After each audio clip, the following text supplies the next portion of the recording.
Aron mohaom ang kurikulum ug training sa matinunan sa mga higher education institutions sa pagpanginhanglan sa manufacturing sector ang Advanced Manufacturing Workforce Development Alliance kon AMDEV. May pasiugda og dialogue tali sa nasoy mga sektor dinhi sa Region 7. Ang AMDEV usa ka 5-year program nga gigahinan og pondo sa USAID ug nagigalayon usab sa dagkong foundation dinhi sa nasod. Pinaagi sa pagpakigatambayayong sa AMDEV sa mga partner nini sa mga manufacturing sector, doon ipahigayon nga upskilling o reskilling sa mga trabahante. Base sa nabantayan sa manufacturing industry at doon ay kakuwangan sa mga nakatunan sa mga graduates din sa nasod, ilabi na sa pagsulod nila sa advanced manufacturing.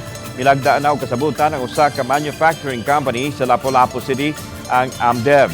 Laing kasabutan usab ang lagdaan sa AMDEV tali sa usa ka dakong universidad dinhi sa Subo. Kaya pag dating nila sa industry, minsan inaabot ng 1 taon, 2 taon bago sila fully ma-train and very productive sa sa company. Kaya ang pakay ng AMDEV nga is to fill that gap